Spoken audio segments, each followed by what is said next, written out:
नमस्कार दोस्तों, हमारे YouTube चैनल में आपका स्वागत है। आज मैं आपको बताने वाला हूँ हरावल दस्ता के बारे में, तो वीडियो को अंत तक देखना और चैनल को सब्सक्राइब करना मत भूलें।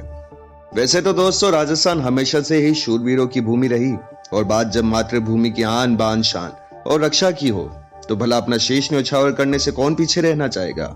और ये गाथा उन दो रेजिमेंट की और दो योद्धाओं की है जिन्होंने अपने ही हाथों से अपने प्राणों की आहुति इसलिए दी ताकि उनकी आने वाली नस्लों को मातृभूमि पे पहले शहादत देने का अवसर मिले। महाराणा प्रताप के देवलोक गमन के बाद मेवाड़ की राजगद्दी पे उनके उत्तराधिकारी कुंवर अमर सिंह जी बैठे।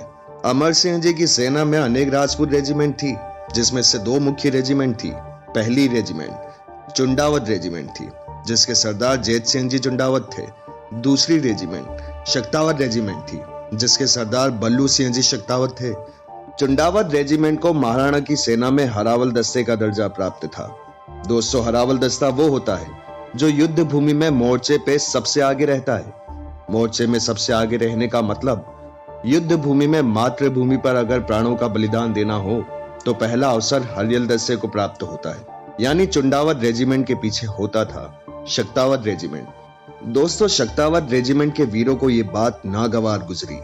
शौर्य और पराक्रम एवं साहस में वे भी चुंडावत रेजिमेंट से बिल्कुल भी कम नहीं थे। शक्तावत रेजिमेंट के मुखिया सरदार बल्लू सिंह जी शक्तावत महाराणा अमर सिंह जी के पास जाके उनको अपनी व्यथा सुनाते हैं और कहते हैं, जब हम शौर्य पराक्रम में चुंडावतों से कम नहीं हैं, तो युद्ध भूमि में हमको आप पीछे क्यों रखते हैं। महाराणा अमर सिंह जी भी अब दुविधा में पड़ गए और उन्होंने एक युक्ति लगाई। एक प्रतियोगिता का निश्चित दिन और समय पर आयोजन किया जाएगा और उस प्रतियोगिता के विजेता को हरावल दस्ते के रूप में आगे रहने की इजाजत दी जाएगी। दोस्तों, प्रतियोगिता कुछ ऐसी थी कि पहाड़ पे बने उंटाला दुर्ग पे दोनों खेमों में से जो खेमा सूर्यास्त से पहले प्रवेश करेगा वो ही हरावल दस्ता बनेगा। निश्चित दिन, तिथि और वार पे दोनों सेनाएं आमने सामने थी। दोनों दलों ने अलग अलग दिशा से पहाड़ पे चढ़ना शुरू किया और सूर्यास्त से कुछ समय पहले पहाड़ पे एक साथ दोनों दल पहुंचे। प्रतिष्ठा की रक्षा के लिए दोनों दलों ने उंटाला दुर्ग पर आक्रमण कर दिया। शक्तावत वीर दुर्ग के फाटक के पास पहुंचकर उसे तोड़ने का प्रयास करने लगे, तो चुंडावत वीरों ने पास ही दुर्ग की दीवार पर रस्से डालकर चढ़ने का प्रयास शुरू कर दिया।